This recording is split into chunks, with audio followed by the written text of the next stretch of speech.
Hello everyone, how are you? This is Shailesh here.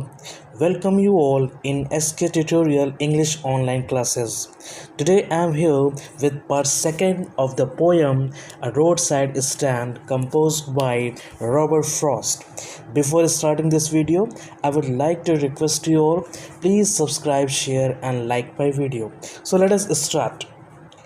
It is in the news that all these beautiful kin are to be bought out are mercifully gathered in to live in villages next to the theatre and the store, where they won't have to think for themselves anymore. While greedy good doers, beneficent beasts of prey swarm over their lives enforcing benefits that are calculated to soothe them out of their wits, and by teaching them how to sleep, they sleep all day, destroy their sleeping at night the another way. Here, the poet quotes the news which highlights the evacuation and relocation of the poor villagers to the vicinity of the theatre and the shops. Tall promises have been made to take good care of them.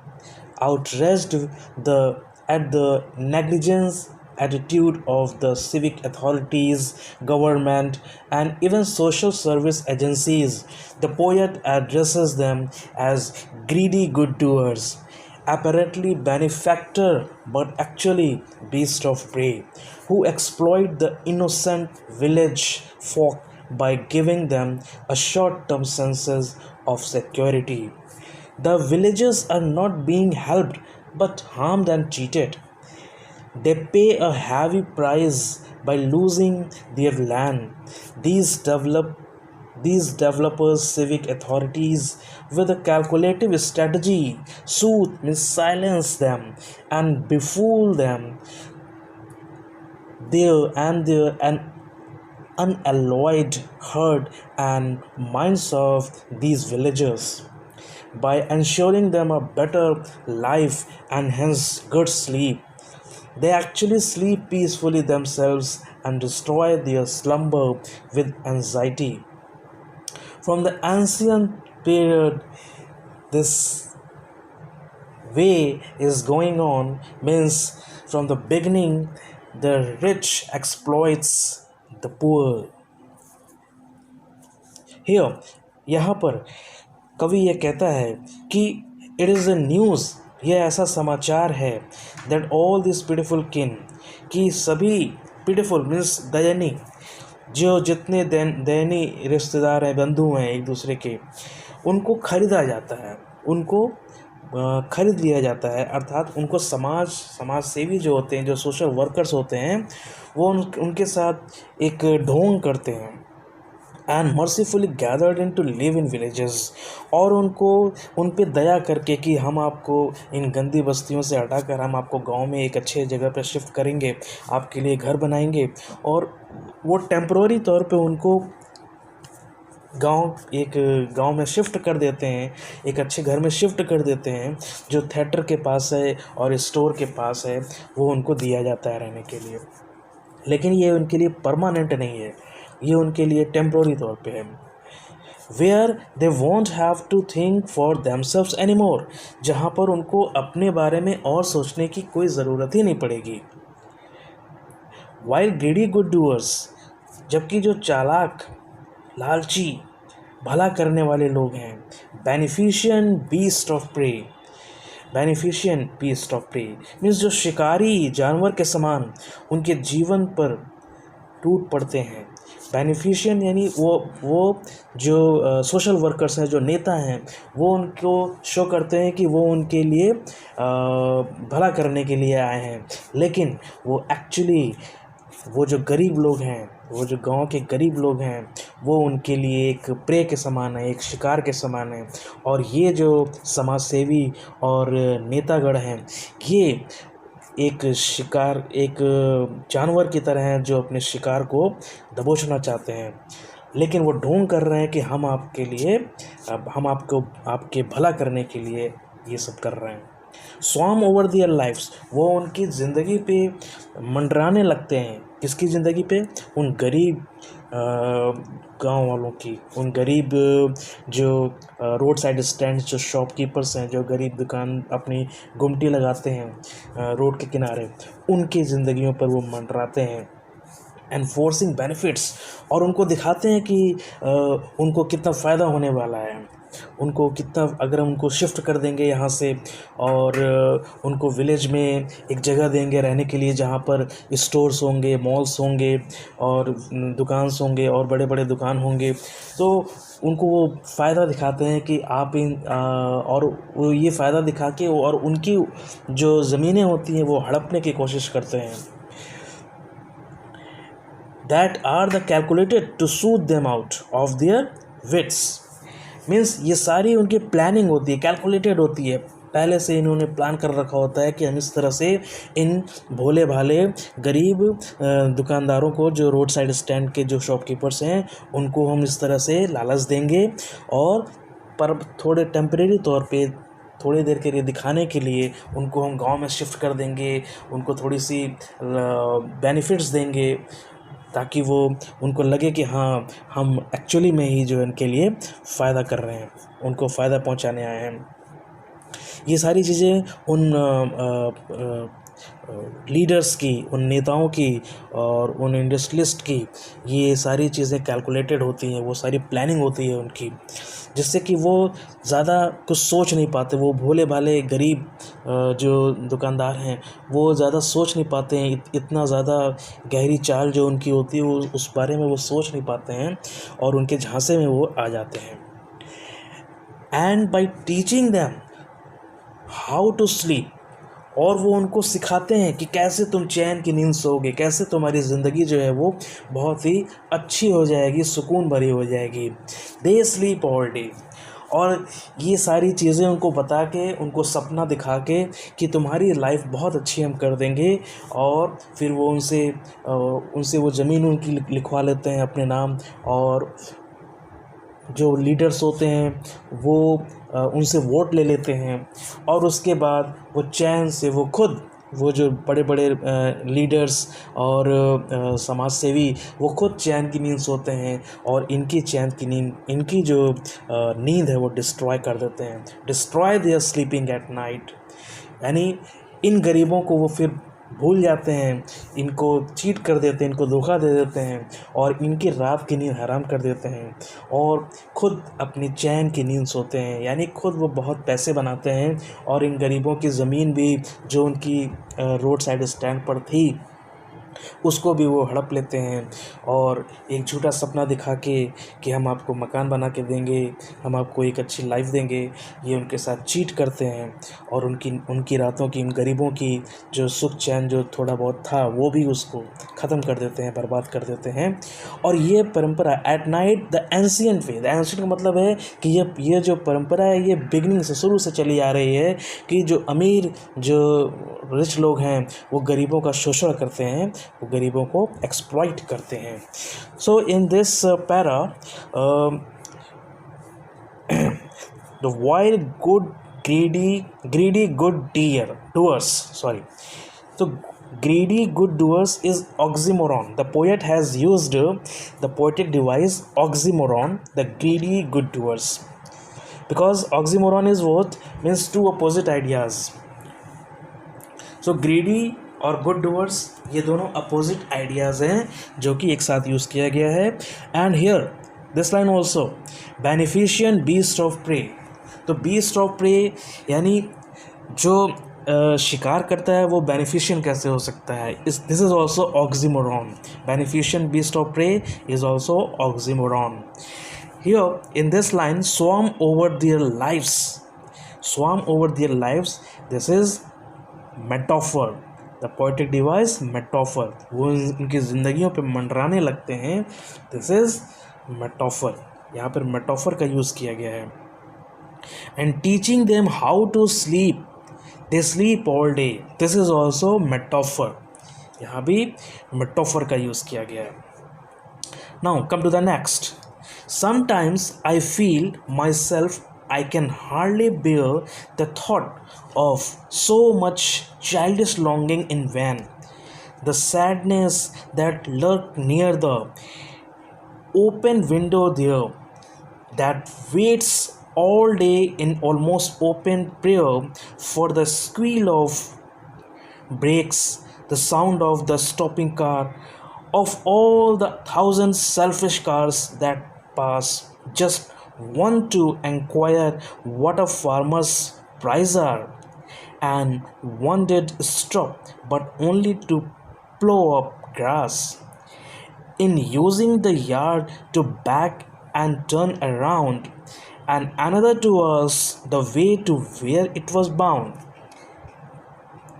So, and another to us, could they sell it a gallon of gas? They couldn't. This crossly, they had not, they had none, didn't it see? So, till here, the poet is saying, the poet is actually distressed to note the interminable weight of the part of the shed owners for their prospective buyers. He calls it almost a childish longing in vain. The shop windows is blackened, blanketed with an ambience of sadness that surrounds expectancy. It means these people yearn for the sound of the car brakes near the shed. One of the shellfish cars that passes by the shed has perhaps halted to inquire the farmer's price, while the other just wanted to use the backyard to turn. Is it's indeed it's indeed a satire that one of the occupant of the car stopped at the shed to get a gallon of gas. It highlights a sense of alienation that exists between the rural and the urban life. Unaware of the village's plight and engrossed with the pleasure of the material world, these people are unable to gauge the glaring difference in city and the rural life. Here, sometimes I feel myself I can hardly bear the thought of the so much childish longing in vain.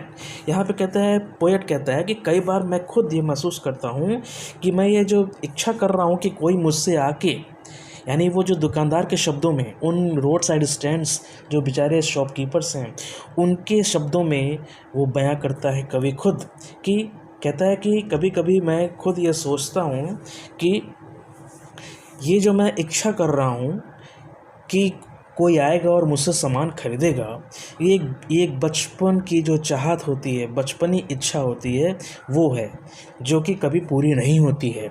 एक childish longing है, एक बचपन वाली इच्छा है जो कि इन van मतलब जो बेकार होती है, जो व्यर्थ होती है, किसी काम की नहीं होती है। यानी वो इच्छा दुकानदारों की, रोड साइड स्टैंड्स वालों की, कि कोई आएगा, कोई अपनी गाड़ी रोकेगा और हम मुझसे कुछ सामान खरीदेगा, ये उनकी इच्छा जो है वो कभी पूरी नहीं होने वाली है, ऐसा राइटर सोचता है।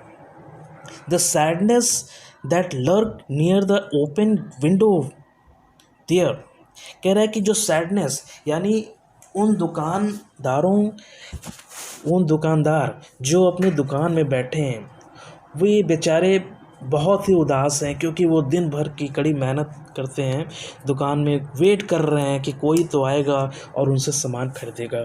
मगर लर्क मीन्स क्या होता है? छुपी हुई। द सैडनेस दैट लर्क्स, वो ऐसी दुख और उदासी जो उनके मन में छुपी हुई है, near the open window there. Open window means वो अपनी दुकान की शेड खोल के बैठे हुए हैं और वो बेचारे उदास हैं।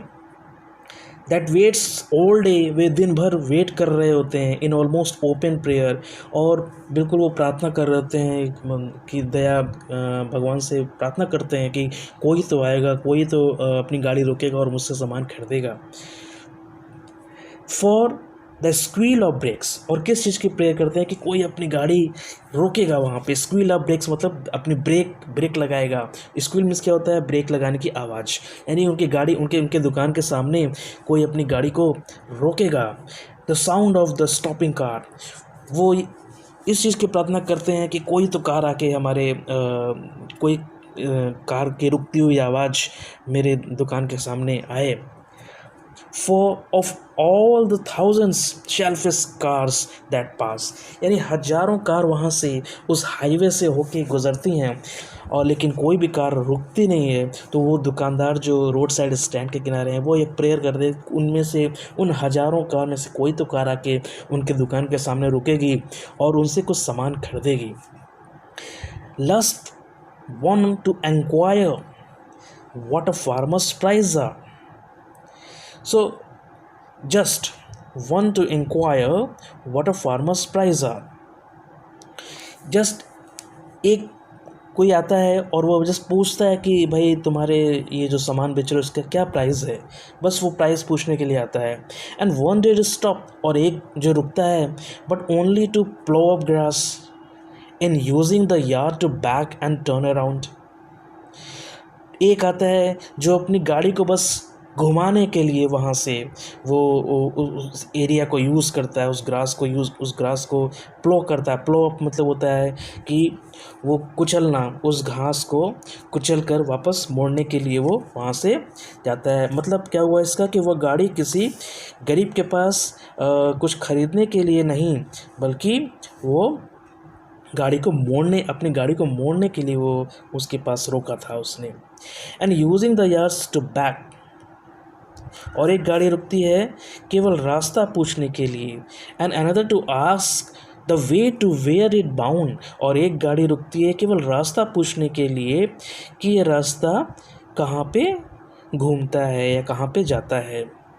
And another to ask could they sell it a gallon of gas, और एक गाड़ी रुकती है यह पूछने के लिए कि क्या उनके पास गैस है, गैस मतलब सीएनजी, ठीक है, क्या उनको गाड़ी में डलवाने के लिए सीएनजी गैस अवेलेबल है। They couldn't this crossly, they had none, didn't it see, क्या उनके पास नहीं है। क्रॉसली गुस्से से बोलता है, ये उनके पास नहीं थी, क्या वो उनको उन लोगों को दिखाई नहीं देता है कि ये जो गरीब रोड साइड स्टैंड शॉपकीपर्स हैं ये केवल कुछ सामान बेच रहे हैं, कुछ खाने पीने की चीज़ें बेच रहे हैं, कुछ फल बेच रहे हैं, वाइल्ड बेरीज बेच रहे हैं, और कुछ ये गोल्डन स्क्वैश ये बेच रहे हैं, कुछ फल बेच रहे हैं वो, ना कि गैलन ऑफ गैस। बट लोग उनको इरिटेट करने के लिए आते हैं और यही सब पूछते हैं। So in this para the sadness that lurks near the open window, this is personification, यानी जो उदासी है वो ओपन विंडो से झलकती है। इसका मतलब ये उदासी को विंडो से झलकती है, उदासी जो है वो मंडरा रही है, उदासी उनकी जो है क्या हो रही है, वो दिखाई दे रही है। लर्क करना मतलब जो छुपी हुई उदासी है। सो ऐसी चीज़ को, जो चीज़ ह्यूमन क्वालिटी को शो करता है उसको हम पर्सोनिफिकेशन बोलते हैं। तो the sadness that lurks near the open window, ठीक है, this is personification. And selfish car is transfer epithet.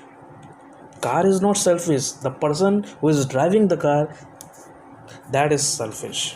Okay, now come to the next. No, in country money, the country's scale of gain, the request lift of spirit has never been found, or so the voice of the country seems to complain. I can't help owning the great relief it would be to put these people at one stroke out of their pen. And then next day, as I come back into the sand, I wonder how I should like to come to me and offer to put me gently out of my pen.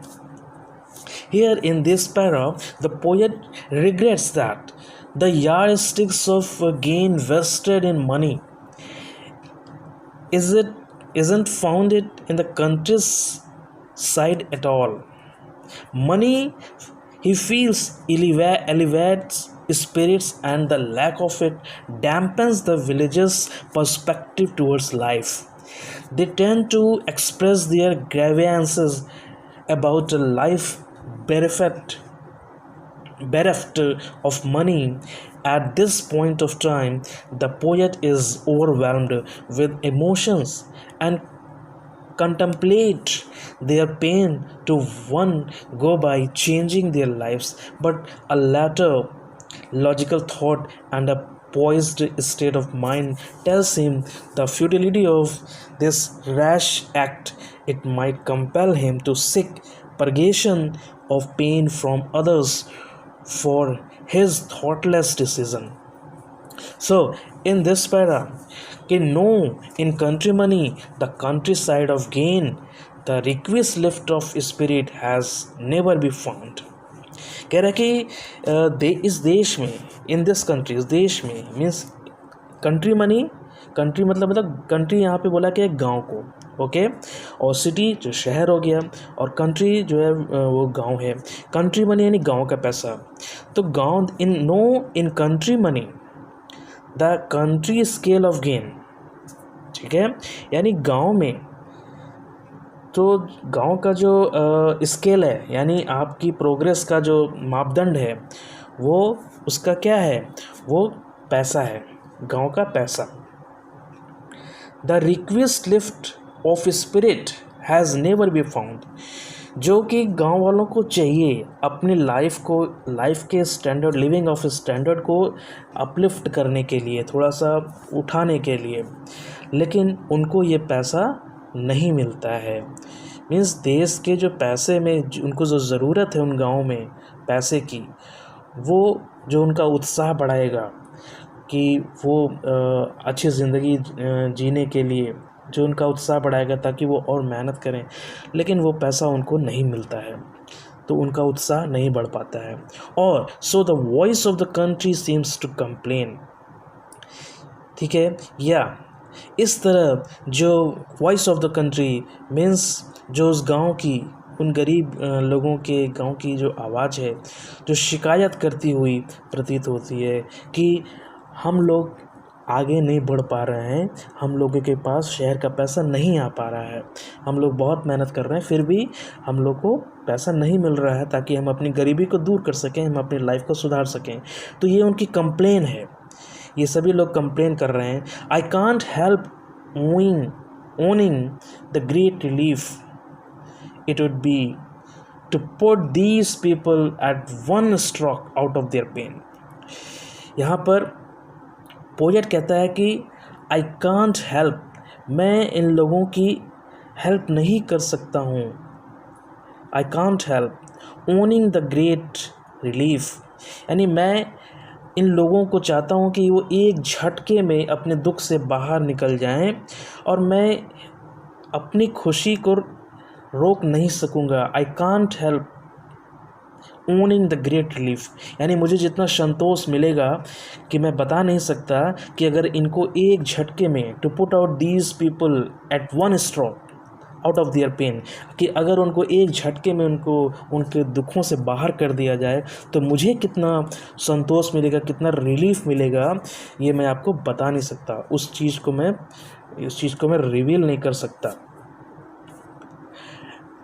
And then the next day, और अगले ही दिन, as I come back into the shine, जैसे मैं अपने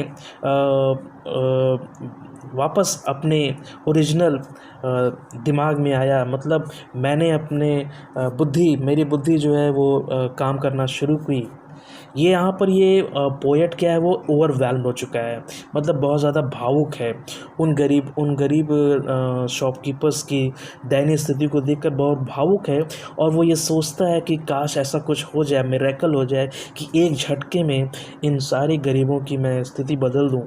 लेकिन जैसे वो फिर एक क्लियर स्टेट ऑफ माइंड में आता है तो वो कहता है, क्या कहता है वो, कि वो जैसे वापस आता है तो वो क्या कहता है कि I wonder how I should like you to come to me. कहता है कि मैं तो सोचता हूँ कि किस तरह आपका मेरे पास आना चाहता हूँ मैं, कि आप मेरे पास आओ, कि आप मेरे पास आओ और and offer to put me gently out of my pain. और मैं चाहता हूँ कि आप मेरे दर्द से मुझे बाहर निकालने में मेरी हेल्प करो, मतलब पेशकश करो, आप मुझे ऑफ़र करो कि मेरे दर्द से मुझे आप बाहर निकाल दो। मीन्स यहाँ पर पोएट इतना ज़्यादा ओवरवेल्म्ड हो चुके, इतना ज़्यादा भावुक है, इतना ज़्यादा परेशान है इन गरीब गांव वालों की, जो रोड साइड स्टैंड पे अपनी दुकान लगाते हैं, अपनी लाइफ को किसी तरह से वो चला रहे हैं। तो उनकी स्थिति को देखकर वो इतना ज़्यादा भावुक हो चुका है कि वो चाहता है कि किसी भी तरह से इनकी गरीबी को मैं एक झटके में दूर कर दूं, कुछ ऐसा मिरेकल हो जाए, कुछ ऐसा चमत्कार हो जाए। लेकिन जब वो अपनी स्वस्थ दिमाग से सोचता है तो सोचता है कि नहीं, ये पॉसिबल नहीं है कि एक झटके में इनको हम बाहर इनकी गरीबी से निकाल सकते हैं। सो जब वो अपने स्वस्थ दिमाग में आता है तो फिर कहता है कि मैं चाहता हूँ कि कोई जो है मैं सोचता हूँ कि मैं किस तरह से चाहता हूँ कि आप कोई मेरे पास आए और मैं आपको मेरे दर्द से बाहर निकालने की रिक्वेस्ट करता हूँ कि प्लीज़ मुझे जो मेरे अंदर जो दर्द हो रहा है उन गरीबों के लिए, मुझे इस दर्द से बाहर निकालो। So here in this para, also the voice of the country. The voice of the country is personification. यहाँ पर personification का यूज़ किया गया है poetic device. Okay. So I hope that you have understood this poem. I tried my level best to make you understand in the easiest way, and hope so that you have understood it.